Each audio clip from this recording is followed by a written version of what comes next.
Hello everybody, welcome to my kitchen. My name is Mari and today we're going to be making some scrumptious peanut butter biscuits.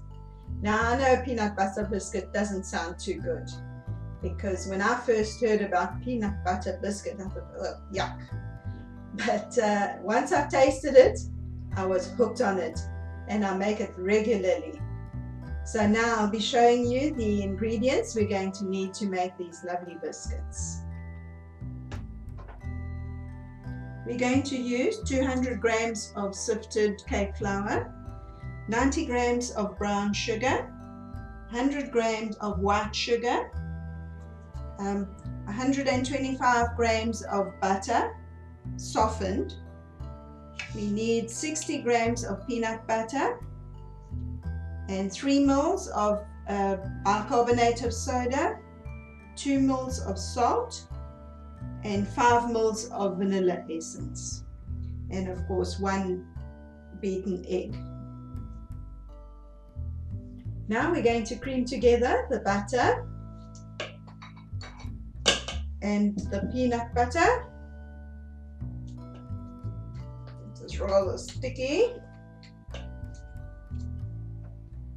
And the 2 sugars. We'll cream all that together and until it's lovely and fluffy. Okay.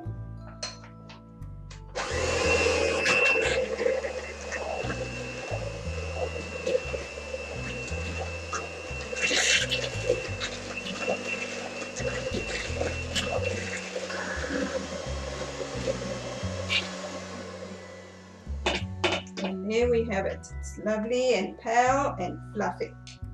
Right, now we're going to add the bicarbonate of soda and the salt. We'll mix that in nicely. And then we'll gradually add the flour. Like so. Try and fold it in more than stirring it. Some more. Smelling so delicious. It's peanut butter. Who says that peanut butter is only to put on sandwiches? There's so many lovely things we can make with peanut butter. You just have to be creative and think up these lovely things. Have you ever tried peanut butter with banana? It's also very, very tasty. It's very nice and scrumptious and crunchy. See how it's folding in nicely into the mixture now. Okay, that's the last lot.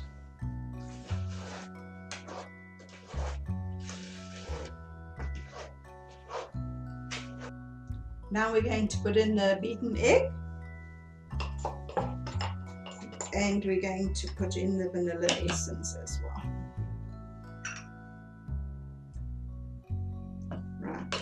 Now what I like to do is to beat it, not mix it, because I find that if you beat it, it blends in beautifully. Beat it on a low speed, just to mix it nicely.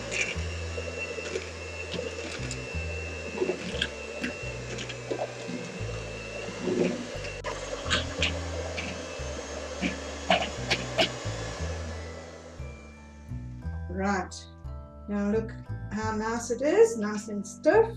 It will be easy to roll it in little balls. Now some people like to make little walnut balls in their hands and put it on their trays, but I prefer to use a teaspoon and do it like this, and then I get it more or less the same size.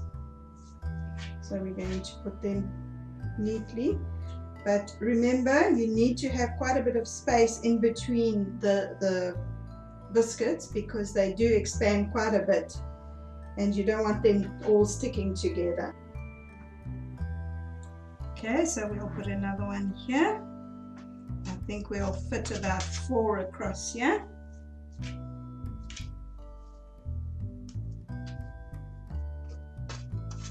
that. And then we'll do another row. Yeah. And there.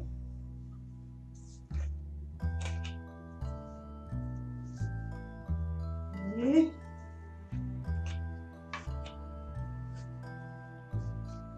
Another tip I want to give you is to put your batter, once you've done your first lot in your tray, put the rest in the fridge to keep it nice and cool, because biscuits always come out nicer if your batter is nice and cold. So what I normally do is, while the one batch is cooking, I put the rest in the fridge and then use it afterwards. Right, okay, now what I'm going to do with these, I'm going to use my fingers now to round them off and flatten them, but not too flat because they do spread on their own. But you need to get them into a nice roundish sort of shape. Some people like to use a fork and do a crisscross pattern on them, which is quite nice too. It's up to you. And just to keep them together and roundish. These are homemade biscuits, so we don't want them to look too professional and commercialized. We want them to look homemade, mommy's homemade biscuits.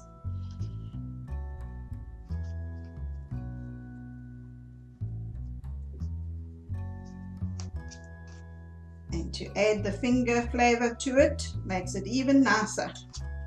Now we have set the oven at 180 degrees centigrade, and we're going to bake these for plus minus 12 to 15 minutes, depending on your oven temperature. But just have a little check at it at about 12 minutes just to see that it's nice and golden before you take them out. So we'll put them in the oven.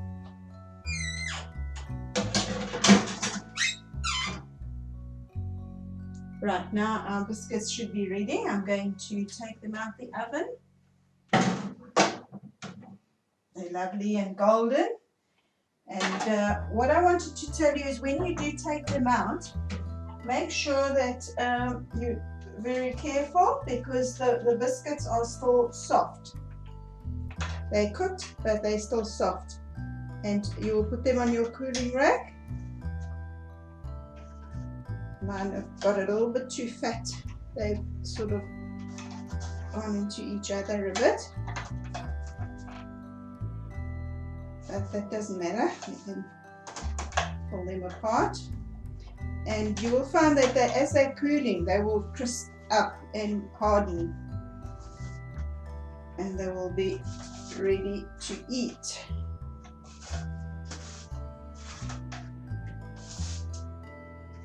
There we go, last one. You can see already they're starting to stiffen up now, you know, they're not so floppy. And then you would leave them to cool completely. They've got to be nice and cold before you put them in a jar or a container, airtight, to keep them lovely and crispy. Hope you have a lovely time eating them with a lovely cup of tea.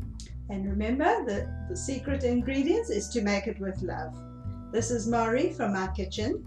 Goodbye and God bless.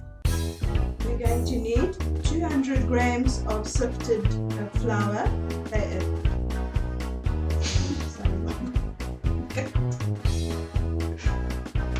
Another tip I want to give you is, when you make biscuits, you need to